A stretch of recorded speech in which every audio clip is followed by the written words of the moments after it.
Annonceurs, entrepreneurs, promoteurs et chefs d'entreprise, choisissez dès à présent votre meilleur partenaire média, Ideal Production. Ideal Production est basé à Cotonou au Bénin. Ideal Production, le partenaire exclusif de Sika TV en Afrique.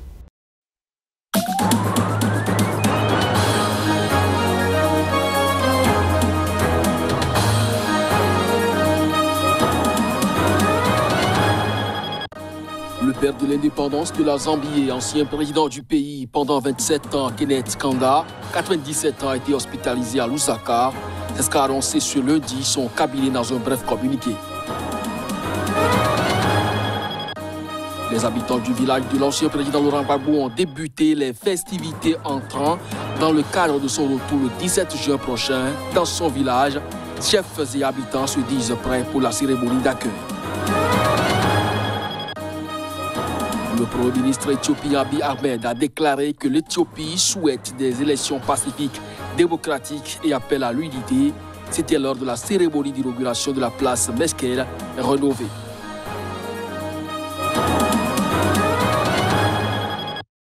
C'est là les grands titres de cette édition. Bonsoir à chacun, bonsoir à tous et bienvenue. Le père de l'indépendance de la Zambie et ancien président du pays pendant 27 ans, Kenneth Kaunda, âgé de 97 ans, a été hospitalisé à Lusaka. C'est ce qu'a annoncé ce lundi son cabinet dans un bref communiqué. Reportage. Kenneth Kaunda, l'ancien président zambien, ne se sentait pas bien et a été hospitalisé au centre médical Menasoko, un hôpital militaire. L'information a été donnée dans un bref communiqué par son cabinet qui n'a pas donné plus de détails. Le communiqué a appelé les Zambiens et la communauté internationale à prier pour lui, tandis que l'équipe médicale fait tout son possible pour qu'il se rétablisse.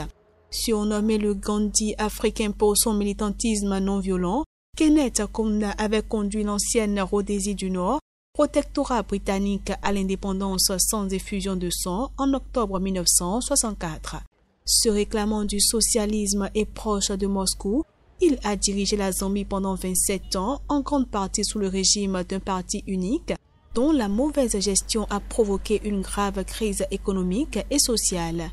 Après de violentes émeutes, il avait accepté des élections libres en 1991 et fut battu. Lorsqu'il était au pouvoir, il a accueilli de nombreux mouvements luttant pour l'indépendance ou l'égalité des Noirs dans d'autres pays de la région, dont le Parti sud-africain du Congrès national africain, ANC. Également surnommé Kaka, Kenneth Kaunda était le chef du principal parti nationaliste, le parti de centre-gauche, UNIP.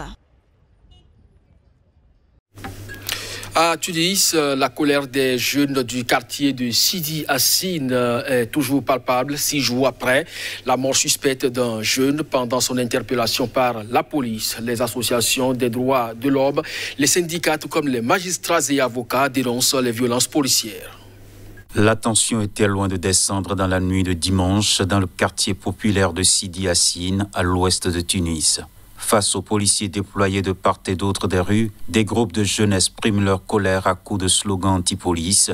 6 jours après la mort suspecte d'un habitant du quartier, Ahmed Ben Ammar, lors de son interpellation par les forces de l'ordre. Une vidéo devenue virale montrant un mineur arrêté mercredi en marge des funérailles, entièrement nu, frappé à terre puis escorté par ceux qui semblent être des policiers en civil vers une voiture de police, a également déclenché un tollé. Plus d'une quarantaine d'associations ont dénoncé ces abus et samedi après-midi, une manifestation sur l'avenue Habib Bourguiba contre la violence policière a débouché sur des affrontements entre manifestants et autorités. Une enquête judiciaire a été ouverte sur les circonstances de la mort d'Ahmed Ben Ammar. Depuis la Révolution, l'impunité et le manque de réforme de l'institution sécuritaire sont souvent dénoncés en Tunisie. Le président de la République, Kais Saied, a convoqué vendredi le chef du gouvernement et également ministre de l'Intérieur par intérim, Hichem Mechichi, pour exprimer sa colère et sa condamnation des derniers événements. Une nouvelle manifestation, avec pour point de départ le quartier de Sidi Hassine, est annoncée. En Algérie, le principal parti islamiste enlise le mouvement de la Société pour la paix a revendiqué ce dimanche la victoire aux élections législatives, un scrutin dont les résultats sont attendus dans les tout prochains jours. Le mouvement de la Société pour la paix a affirmé arriver en tête dans la majorité des wilayas, préfectures et à l'étranger selon un communiqué de ce parti conservateur. Considéré comme modéré, le MSP met en garde contre les nombreuses tentatives de modifier les résultats du scrutin comme cela se faisait avant. Nous appelons le président de la République, Abdelmadjid Tebboune, à faire respecter la volonté populaire, a insisté ce parti, principale formation de l'opposition parlementaire, qui avait décidé de participer au scrutin pour contribuer au changement souhaité. Dans un communiqué cité ce dimanche soir par plusieurs médias, l'Autorité nationale indépendante des élections, ANIE, a refuté les déclarations infondées du MSP, sans nommer le parti islamiste. Le président de l'ANIE, Mohamed Chorfi, devait faire une déclaration ce dimanche pour dévoiler des résultats provisoires, mais sa conférence de presse a été reportée en raison du dépouillement compliqué. Il avait fait savoir samedi que les résultats officiels pourraient ne pas être annoncés avant plusieurs jours. Si elle se confirme, la victoire des islamistes n'est pas une surprise à proprement parler. Les élections législatives de ce samedi ont été marquées par un très fort taux d'abstention. Il s'agit là d'un nouveau signe de désintérêt de la population après le boycott du scrutin par le mouvement contestataire du Irak et une partie de l'opposition. Des habitants du village de l'ancien président Laurent Gbagbo ont débuté les festivités en attendant son retour en Côte d'Ivoire pour le 17 juin prochain.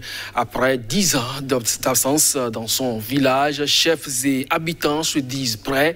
Des militants ont même organisé une marche de Gagnoa jusqu'à Mama pour lancer officiellement le début des réjouissances. Reportage.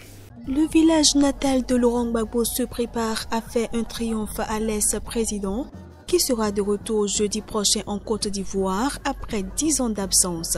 Respecter l'arrivée de Gbagbo, honorer l'arrivée de Gbagbo, une trentaine d'hommes et quelques femmes scandent en rythme ces mots en travaillant machette et pelle à la main. On attend qu'il va arriver, il va venir le 17 juin. Mais on ne dort pas. Ma fille, on a tous éveillé, on ne dort pas, on attend l'arrivée de Gbagbo. Nous sommes à la réconciliation. Gbagbo veut la paix. Gbagbo est un homme démocrate. Des militants ont même organisé une marche de Gagnoa jusqu'à Mama pour lancer officiellement le début des réjouissances. Je suis Gbagbo ou rien. Sans Gbagbo, pas de réconciliation. On a prié pour que Laurent Gbagbo nous revienne. Dieu merci, nous revient vivant. On est trop contents, on est prêts pour l'accueillir, pour le faire, pour l'envoyer dans son village. Sans Gbagbo, pas de réconciliation. Un point trait. Laurent Gbagbo, qui a été définitivement acquitté en mars par la Cour pénale internationale de la Haye, des accusations de crimes contre l'humanité doit atterrir jeudi prochain à Abidjan. Il avait été arrêté en avril 2011 lors de la crise post-électorale qui a duré 5 mois et pendant laquelle plus de 3000 personnes ont été tuées. Le Premier ministre éthiopien Abiy Ahmed a déclaré que l'Éthiopie souhaite des élections pacifiques, démocratiques et appelle également à l'unité. C'était lors de la cérémonie d'inauguration de la place Meskel, rénovée à l'approche des prochaines élections dans ce pays. Suivons un extrait de ses propos. Nous sommes face à une élection qui va développer ou détruire notre pays, le construire ou le démolir. Nous, Éthiopiens, savons fermement que la division née du conflit n'est pas une meilleure option. Je veux appeler à nouveau à un accord et à la protection et à la prospérité de notre pays.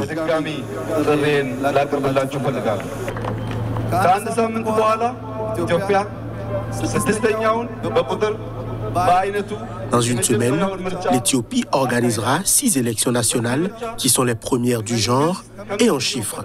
Le gouvernement souhaite que ces élections soient pacifiques, démocratiques et ouvertes à tous les partis pour le Conseil des législateurs.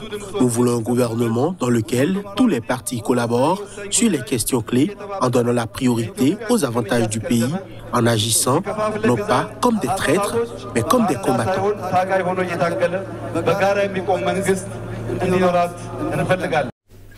Au Mali, le gouvernement désigné le 11 juin dernier s'est réuni ce dimanche pour la première fois autour du Premier ministre Choguel Maïga. Lors de cette rencontre, le chef du gouvernement a divulgué les priorités de l'action gouvernementale. Reportage.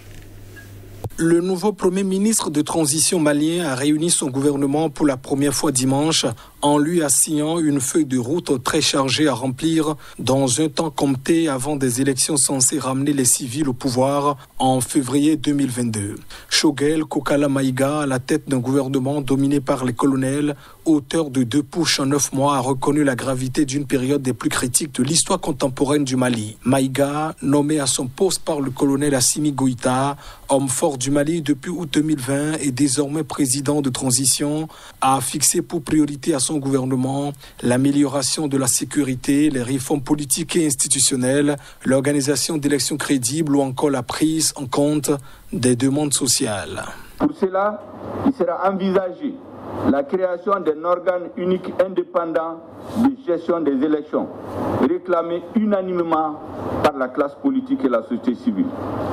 La révision consensuelle et inclusive de la Constitution, dans le respect de son article 118, et la relecture intelligente de l'accord pour la paix et la réconciliation issu du processus d'Alger, dans le respect des principes fondamentaux énoncés, seront poursuivis et approfondis. De véritables poursuites judiciaires consécutives aux tueries et exactions contre les victimes des journées de juillet 2020 seront également engagées. Le gouvernement a annoncé vendredi conserve la mainmise des militaires sur les ministères stratégiques. Le colonel Goïta a assuré que l'engagement préalablement pris d'organiser des élections le 27 février 2022 en vue de remettre le pouvoir aux civils serait tenu. Après 10 premiers mois qui ont vu peu d'avancées en dehors de la mise en place d'organes de transition, il reste un peu plus de 8 mois à l'équipe dirigeante pour mener à bien des tâches considérables tout en faisant face aux multiples défis sécuritaires, mais aussi sociaux ou sanitaires qui demeurent. Voilà, ce sera donc tout pour cette édition. Merci à vous de nous avoir suivis. Agréable suite de programme sur SICA. À très bientôt.